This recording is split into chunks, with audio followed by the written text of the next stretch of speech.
Tetris! All right.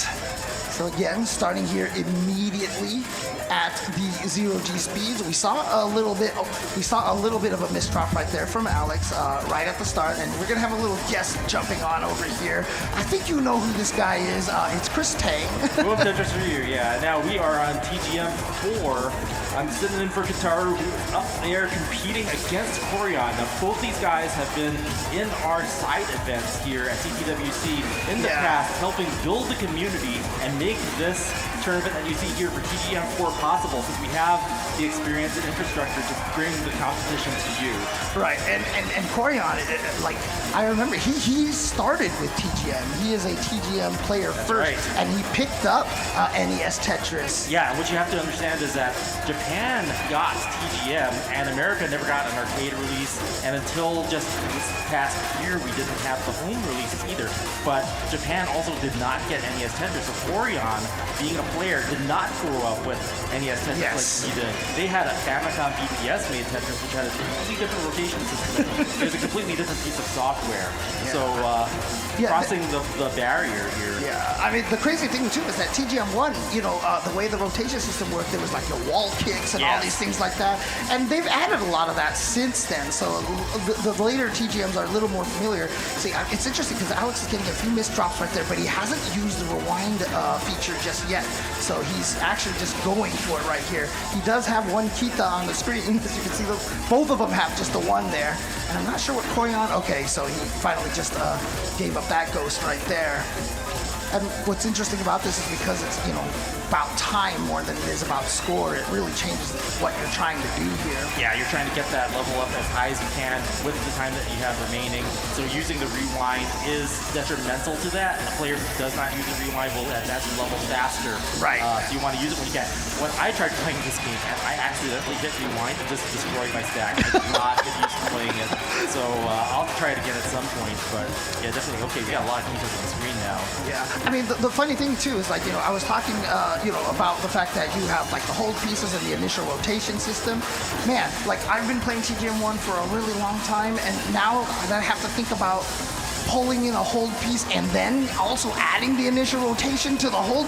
Dude, my brain exploded. Yeah, like, there's a lot to deal with, but so much. I mean, the reason why this game has been so successful in Japan is it really took the Tetris formula and brought a layer of complexity to it that the world hasn't seen, and yet the control is precise and fast, and it really makes you think, you know, in terms of being a puzzle game, you have to think so fast.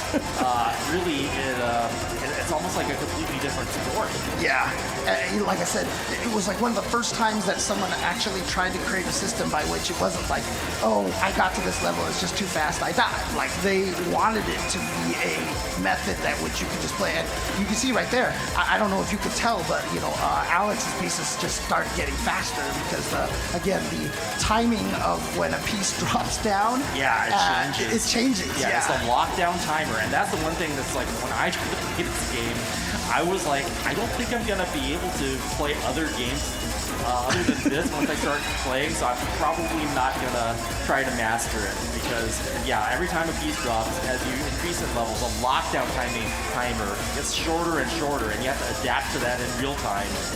Sometimes you can scrape the bottom, you know, wiggle left and right to reset it, but yeah, once that thing locks down, then sometimes the pieces can do things you do not expect, and that's why some of the stacks get ugly.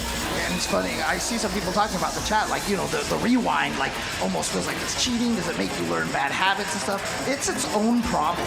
Like, if you actually even if you get good at it, you're still dealing with so much. And then sometimes you do the undo, and then you get lost, and you're stuck in that situation for a while. You know, it can be its own issue, basically.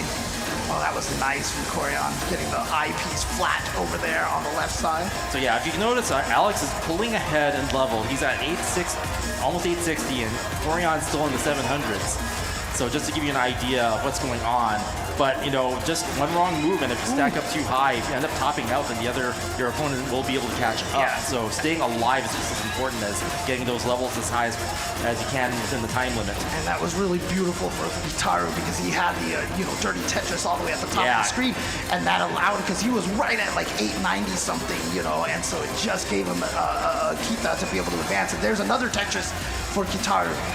Again, like I said, once it gets to this height, it looks scary, but you can play it just like you're playing at the very bottom. And we're starting to see the pieces on Corian screen starting to disappear. Well, not quite yet, because that'll be at 1,000. So he's at level 900 right over here. Yeah, so Gitaru, so Alex, the you pieces can are see starting to, the pieces are starting to disappear. And starting to get that stealth in, and then, soon enough, they'll turn invisible.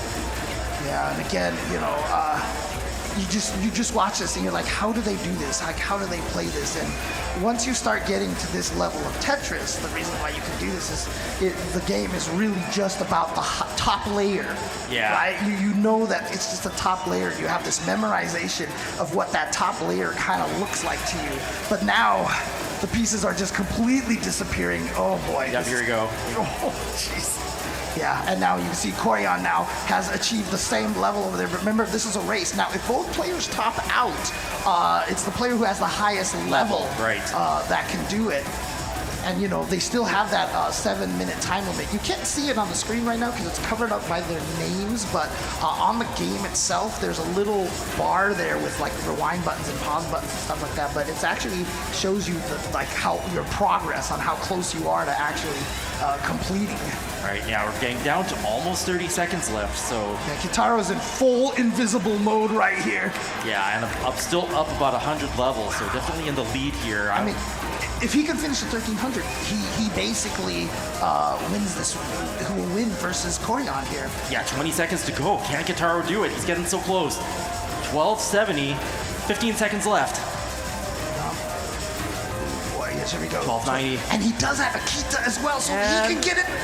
He can get one line. He needs one line. Where's that line? Oh, there it is. There it is. Gitaru completing Asuka mode with the finish. Dude, at the end there, I could see the panic on his face. He was just like, are you going to make it or not?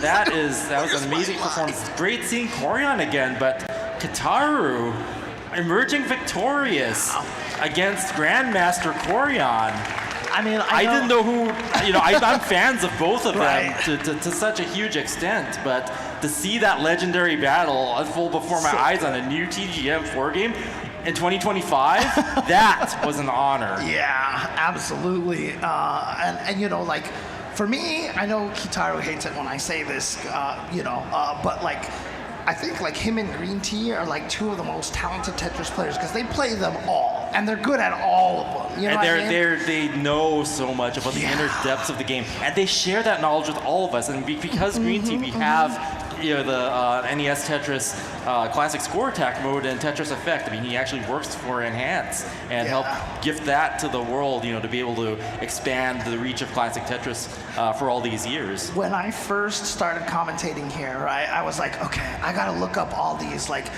terms and exactly how DAS works and all this stuff, and I found these great long blog forum posts and everything, and I was like, who wrote these? And it was it always is. All right, we're gonna kick it over to Kingsman. Take it away with the interview.